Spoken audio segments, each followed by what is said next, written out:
وعلیکم السلام ورحمۃ اللہ۔ طلاق کے بارے میں وضاحت فرمانی، ایک وقت میں 3 طلاقیں دینے سے طلاق واقع ہو جائے گی یا ایک شمار ہوگی؟ طلاق کا جو صحیح طریقہ ہے اس کی وضاحت قرآن میں بھی موجود ہے اور حدیث میں بھی ہے کہ پہلی دفعہ طلاق دی جائے اسی ارادے سے کہ ہم اللہ اور اس کے رسول کی اطاعت کریں گے۔ طلاق کی اجازت ہے لیکن یہ بہت سی ناپسندیدہ اجازت ہے، ناپسندیدہ رخصت ہے، اللہ کو بہت ناپسند ہے، تو اس لیے اگر مجبوری ہو جائے تو طلاق کی طرف رخ کیا جائے، ورنہ اختلافات کو حل کرنے کی کوشش کی جائے، اصلاح کرنے کی کوشش کی جائے اپنی شریک حیات کی، جو نسل انسانی چلتی ہے بیوی اور شوہر کے یکجا ہونے سے، تو اس کا پورا خیال رکھا جائے۔ تو ایک طلاق دی جائے طہر کی حالت میں، ماہواری وغیرہ میں نہ دی جائے، طہر کی حالت میں دی جائے جبکہ ملے نہ ہوں اس طہر میں، اس کے ساتھ جمع نہ کیا ہو، تو اس وقت کی جائے، اور اس کے صرف ایک طلاق دی جائے، اور اس کے بعد اگر دینا ہی ہے دوسری طلاق، اب ایک طلاق دے کے ہم اس سے اگر ہم نے ارادہ بدل لیا طلاق دینے کا تو ہم رجوع بھی کر سکتے ہیں۔ بیوی رہتی ہے، وہ 3 مہینے تک بیوی رہتی ہے ایک طلاق دینے کے بعد یا 2 طلاق دینے کے بعد، تو ہم 3 مہینے کے اندر اندر اس سے رجوع کر سکتے ہیں۔ رجوع نہیں کرتے، ہم پکے ہیں اپنے اس ارادے میں کہ ہمیں طلاق دینا ہے، تو پھر دوسرے مہینے میں ہم طہر کی حالت میں اس کی پاکی کے بعد بغیر ملے ہوئے دوسری طلاق دے دیں، اور پھر اسی طرح تیسرے طہر میں تیسری طلاق دے دیں۔ تیسری طلاق دینے کے بعد وہ بالکل طلاق بائن ہوتی ہے اور وہ علیحدہ ہوتی ہے، اور اس کے بعد اپنی عدت گزارنے کے بعد وہ دوسری جگہ نکاح کرتی ہے، اس کے ساتھ اب نکاح بھی نہیں ہو سکتا۔ پہلی طلاق یا 1 یا 2 طلاق دینے کے بعد عدت کے اندر رجوع کر سکتے ہیں۔ عدت کے بعد اگر کچھ ایسے حالات پیدا ہو جائیں کہ پھر دوبارہ یکجا ہونے کا خیال ہو، دونوں کی طرف سے اس بات کا ہو امکان، تو پھر نکاح کا پیغام اس کو دیا جائے، کیونکہ 3 مہینے کے بعد وہ آزاد ہو گئی، اب وہ چاہے تو کرے نکاح، چاہے نہ کرے، پیغام دیا جائے گا بالکل اسی طرح جیسے کسی اور عورت کو پیغام دیا جاتا ہے۔ تو 1 یا 2 طلاق دے کے اس کو نکاح کا پیغام دیا جائے اور باقاعدہ نکاح ہو جائے، یہ تجدید نکاح کا معاملہ ہے یہ۔ تو یہ تو صحیح طریقہ ہے۔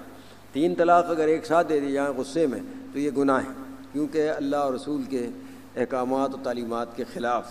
یہ امر ہے، اور یہ نفس پرستی والا انداز ہے۔ غصہ شیطانی عمل ہوتا ہے، غصے میں جو کام بھی کیا جائے وہ شیطانی عمل ہوتا ہے، تو یہ شیطان کی اتباع ہے، شیطان کی بندگی ہے، اس لیے بہت بڑا گناہ ہے یہ۔ نبی علیہ السلام بہت ناراض ہوتے تھے ایسا کرنے والوں، لیکن طلاق نافذ العمل ہو جاتی ہے، طلاق ہو جاتی ہے، وقوع پذیر ہو جاتی ہے، طلاق واقع ہو جاتی ہے۔ 3 طلاق اگر ایک ساتھ دے دیں تو یہ طلاق بتہ ہوگی، علیحدہ کرنے والی، بائن یا بتہ، اور مغلظہ، کیونکہ ایک ساتھ دی گئی ہے، مغلظہ کہلاتی ہے، مغلظہ۔ تو یہ احادیث سے بھی ثابت ہے، قرآن سے بھی ثابت ہے، اور جو اس کی مخالفت کرنے والے ہیں صرف اہل حدیث ہیں، یہ قرون اولیٰ میں، خیر القرون میں، اور اس کے بعد کبھی کسی نے اس کی مخالفت نہیں کی ہے، اس موقف کی۔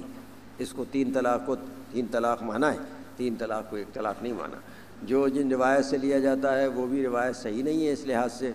اور صحیح روایت سے یہی ملتا ہے، اور اسی لیے جمہور پہ ان اہل حدیثوں نے بھی اس بات کو تسلیم کیا ہے کہ جمہور کا اس پر اتفاق ہے کہ 3 طلاق ایک ساتھ دی گئی، 3 طلاق واقع ہو جاتی ہے۔ انہوں نے جو سہارا بنایا، ابن تیمیہ سب سے پہلا شخص ان کے خیال میں جس نے اس بات کو کہا، اسی کا سہارا لیتے ہیں یہ۔ باقی بعد میں اس کو اپنے ایک موقف کو اختیار کرنے کے بعد جیسے دوسرے فرقے والے لوگ اپنے کفر و شرک کو ایک کفر و شرک کا عقیدہ بناتے ہیں، مردے کو زندہ کرتے ہیں، پھر اس کے بعد جھوٹی گھڑی ہوئی حدیثیں اس کے لیے لاتے ہیں، اور قرآن اور صحیح حدیث کی ایسی تعویل کرنے کی کوشش کرتے ہیں۔ تو یہی انداز ان لوگوں نے اختیار کیا ہے، ایک بے بنیاد چیز پر انہوں نے بنیاد کھڑی کر لی ہے، اور اس کے بعد احادیث سے یہ چیز ثابت کرنے کی کوشش کرتے ہیں، تو یہ بات صحیح نہیں ہے۔ جو ایسے واقع ملتے ہیں جیسے سعد بن عبادہ رضی اللہ تعالیٰ عنہ، انہوں نے آ کے نبی علیہ السلام سے کہا کہ میں نے 3 طلاقیں دے دیں لیکن میری نیت 1 طلاق کی تھی، تو آپ نے ان سے کہہ دیا کہ ٹھیک ہے تم رجوع کر لو، نیت 1 طلاق کی تھی اس لیے آپ نے رجوع کرنے کی اجازت دے دی۔ اسی طرح رکانہ رضی اللہ تعالیٰ عنہ آئے، یہ ابو داؤد، ترمذی، نسائی وغیرہ کی روایت ہے اور اس کو صحیح مانا گیا ہے کہ وہ آئے اور انہوں نے کہا کہ میں نے 3 طلاقیں دے دی ہے لیکن میری نیت 1 طلاق کی تھی، تو نبی صلی اللہ علیہ وسلم نے ان سے کہا قسم کھاؤ، انہوں نے قسم کھائی، تو اس کے بعد آپ نے رجوع کرنے کی اجازت دے دی۔ اگر 3 طلاق 1 طلاق ہوتی تو قسم کھلوانے کی ضرورت